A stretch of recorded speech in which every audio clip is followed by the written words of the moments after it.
Hello everyone, welcome back. तो आज हम करेंगे present continuous tense. Present continuous tense क्या होता है, इसके बारे में पूरी इन्फॉर्मेशन, इसको यूज़ कहाँ पे करना है और इसके सेंटेंसेस कैसे बनाने हैं। So lastly we did 2 topics related to tenses and those topics were present simple tense and the second topic was past simple tense. So today we will be doing present continuous। इसको हम present continuous भी बोल सकते हैं या present progressive भी बोल सकते हैं। दोनों में कंफ्यूज नहीं होना, एक ही चीज़ के दो नाम हैं, ठीक है। तो आज हम करेंगे प्रेजेंट कंटिन्यूस टेंस। तो ये क्या होता है, हम इसको कहाँ पे यूज़ करते हैं, पहले ये देख लीजिए। So present continuous tense, we use the present continuous tense to talk about actions happening right now और temporary actions। मतलब कि हम ये वाला टेंस वहाँ पर यूज़ करते हैं जहाँ पर अभी चीज़ें हो रही हों। हमने बताना है कि अभी इस वक्त कोई चीज़ हो रही है, या फिर टेम्परेरी एक्शन मतलब कि जो एक्शन ख़त्म हो जाएगा थोड़ी देर में, उसके लिए भी ये टेंस यूज़ किया जाता है। Examples, they are reading a book now. तो पहली एग्ज़ाम्पल है कि वह इस वक्त एक बुक पढ़ रहे हैं, ये काम इस वक्त हो रहा है, ठीक है। Second example, I am staying with a friend this week. इस हफ्ते मैं अपने एक फ्रेंड के साथ रुकूंगा। नेक्स्ट, माई मम is cooking dinner in the kitchen. मेरे जो मदर हैं वो किचन में डिनर बना रहे हैं। So after that, now how to use it, इसको यूज़ कैसे करना है। पॉजिटिव स्ट्रक्चर, आपको पता है पिछली वीडियो में मैंने बताया था पॉजिटिव स्ट्रक्चर को अफर्मेटिव स्ट्रक्चर भी कहते हैं। तो पॉजिटिव स्ट्रक्चर में कैसे इसको यूज़ करना है, इसके रूल्स देख लीजिए। सबसे पहले इसके रूल क्या होता है, is am are plus V1 plus ING। Okay, तो या तो हम इज़ यूज़ करेंगे या आर या फिर एम। इज़ एम आर में से एक, V1 और ING मतलब वर्ब की फर्स्ट फॉर्म और ING तो लगना ही है एक्शन के साथ। जो एक्शन वर्ड है वर्ब के साथ ING लगेगा और वर्ब की फॉर्म फर्स्ट रहेगी। तो इज़ कहाँ पे लगना है, इज़ हम यूज़ करेंगे ही, शी या फिर इट के साथ। एम कहाँ पर यूज़ करेंगे, आई के साथ। और आर वर्ड कहाँ पर करेंगे हम use, you, we and they के साथ। मतलब एम हमेशा आई के साथ यूज़ करना है, इज़ सिंगल चीज़ों के लिए, अकेली चीज़ों के लिए, और आर प्लूरल के लिए मतलब बहुवचन के लिए हम आर यूज़ करेंगे। तो एग्ज़ाम्पल देखिए, आई एम ईटिंग। आई हमारा सब्जेक्ट, एम यूज़ कर लिया इज़ एम आर में से, और ईटिंग, ईट वर्ब की फर्स्ट फॉर्म और ING, I am eating. Second example, she is eating. She subject, is am are में से इज़, और ईट ING, ईटिंग, ठीक है। They are eating, you are eating, we are eating, plural के साथ are word use होगा। After that, how to use in negative structure.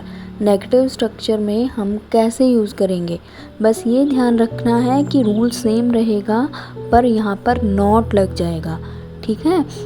For example, I am not eating, helping verb के बाद not लग गया। She is not eating, she isn't eating भी कह सकते हैं, या फिर यू आरंट ईटिंग, आप नहीं खा रहे हो, मतलब हेल्पिंग वर्ब के साथ हमने नॉट लगा दिया तो वो नेगेटिव बन गया। For all subjects the verb takes ING form, ING form ज़रूर लगानी है वर्ब के साथ। Next is question structure. अगर हमने एक क्वेश्चन बनाना है तो वो कैसे फॉर्म करेंगे इस टेंस के साथ। जो हमारा हेल्पिंग वर्ब है यहाँ पर वो सब्जेक्ट के आगे आ जाएगा। हेल्पिंग वर्ब कौन सा है, इज़ एम आर, ठीक है, वो सब्जेक्ट के आगे आ जाएगा। एग्जाम्पल, एम आई ईटिंग, पीछे question mark, is he eating, question mark, are you eating, question mark, ठीक है। तो हम हेल्पिंग वर्ब हमेशा आगे रख। Here is something important, there are several spelling rules while adding ING। जब हम वर्ब के साथ बेस फॉर्म के साथ ing यूज़ करते हैं तो उसके कुछ रूल्स हैं। First of all, for most verbs simply add ing to the base form of the verb. काफ़ी सारी वर्ब्स के साथ सिंपली आप ing यूज़ कर लेते हैं।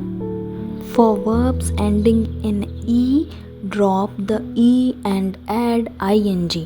वो वाले वर्ड्स जिनके पीछे ई आता है उन वर्ड्स में हम ई ड्रॉप कर देंगे, मतलब उसको छोड़ देंगे, कट कर देंगे और ing यूज़ करेंगे। फॉर एग्ज़ाम्पल मेक, मेकिंग, उसमें ई कट कर दिया, हटा दिया। Take, taking. Write, writing. Next, for one syllable verb ending in a consonant plus vowel plus consonant, double the final consonant and add ing। इसका मतलब ये है कि जितनी भी हमारी वन सिलेबल वर्ड वाली वर्ब्स हैं, वन सिलेबल वर्ब कौन सी होती हैं? वो वाले वर्ब्स, वो वाले शब्द जो कि एक ही टोन में हम बोल सकें। For example cat, bat, mat, rat, jump, hat. ये वाली वर्ब्स जो होती हैं आप कैसे चेक कर सकते हो? जैसे कि आप एक क्लैप करो और एक क्लैप के टाइम ही आपका वो वर्ड फिनिश हो जाए, उनको वन सिलेबल वर्ब बोलते हैं। तो हमारी जो वन सिलेबल वर्ब हैं, अगर ये कॉन्सोनेंट, वोवल, फिर कॉन्सोनेंट, इस तरह के वर्ड्स हों तो वहाँ पर हम जो कॉन्सोनेंट है, लास्ट वाला कॉन्सोनेंट है, उसको डबल करके पीछे ing लगाएंगे।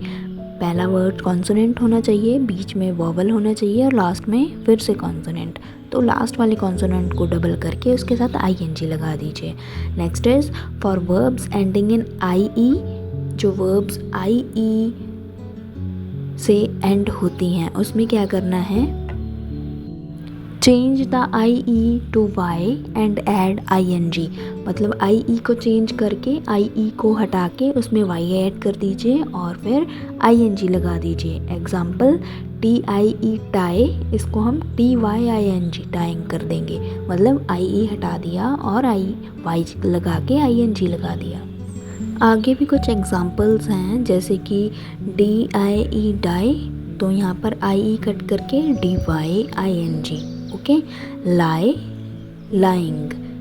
Next is for verbs ending in c add k before adding ing। मतलब वो वाली वर्ब्स, वो वाले वर्ड जहाँ पर वर्ड जो है वो c से एंड हो रहा है, वहाँ पर हम c के बाद k अल्फ़ाबेट यूज़ करेंगे और उसके बाद ing लगाएंगे।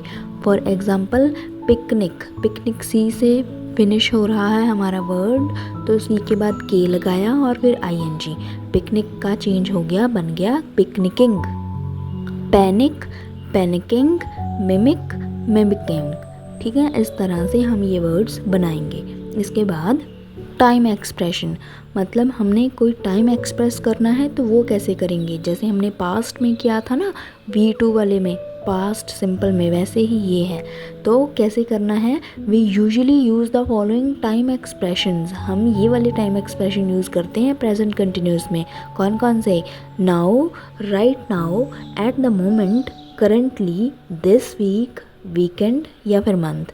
मतलब अगर हमने टाइम मेंशन करना है अपने सेंटेंस में तो हम इनमें से एक चीज़ यूज़ करेंगे।